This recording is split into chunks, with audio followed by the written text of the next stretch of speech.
Y continuamos conversando en la mañana de hoy con el abogado de inmigración Ricardo Esquerrer sobre la implementación nuevamente de la política de permanecer en México por la administración del presidente Biden.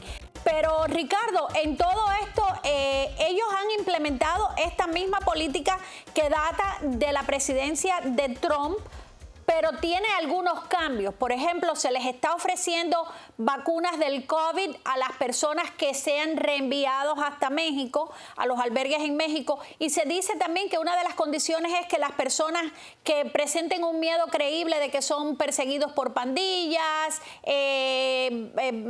cosas políticas, que esas personas no van a ser enviadas a esperar en la frontera.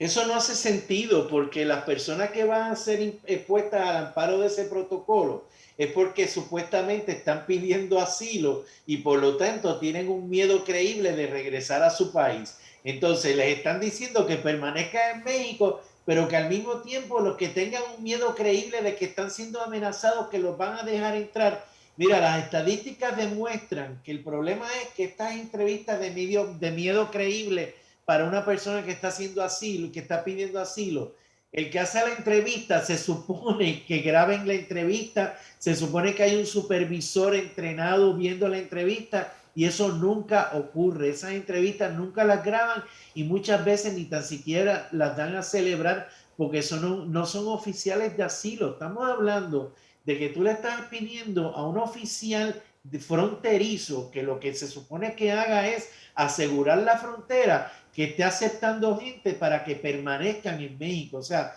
a la verdad que ponen a los oficiales fronterizos en una situación muy difícil, porque esto es una política bien difícil de implementar. Y entonces, primero la impusieron, después la desimplementaron, ahora la están volviendo a implementar. O sea, lo que tiene que haber en la frontera es una confusión horrible y una pandemia, lo que tiene o sea, es una situación sumamente caótica.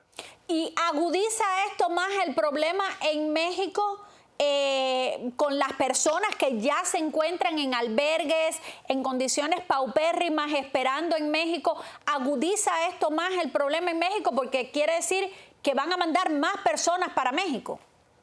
Le estamos imponiendo al gobierno mexicano que tenga que va a tener que utilizar más recursos en la frontera para poder mantener a esta gente que se tienen que quedar en México mientras están esperando ser admitidos y procesados a los Estados Unidos. O sea, Estados Unidos francamente le está imponiendo a México una obligación que no debería ser, porque lo que tienen que hacer es tratar de impedir el flujo de ilegales y el gobierno mexicano ha estado haciendo un buen trabajo de estar controlando el tráfico de ilegales a través de su frontera.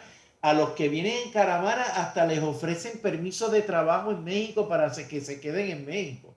El problema aquí, vuelvo como hemos discutido anteriormente, el problema aquí es asegurar la frontera entre México y Centroamérica, porque poner más tensión en la frontera de Estados Unidos con México no va a resolver el problema. Y esto lo que va a hacer es que va a aglutinar más la frontera. Como decías tú al principio, nunca se debió de haber quitado esta medida y tal vez no tuviéramos la frontera en las condiciones en las que las tenemos hoy. Biden cometió dos graves errores. Primero, trató de desimplementar el programa y segundo, anunció una pausa en las deportaciones. ¿Y eso qué fue lo que causó? Que se inundara la frontera. Él nunca debió haber anunciado una pausa en unas deportaciones porque él no tiene la autoridad para hacer eso, porque Estados Unidos tiene la obligación legal de asegurar su frontera y de expulsar a cualquier persona que trate de entrar sin inspección. Eso es fundamentado en el Código de Inmigración, es un precepto básico. Vamos a ver en qué termina todo esto. Gracias, Ricardo, por haber estado aquí con nosotros. Siempre es un placer conversar contigo.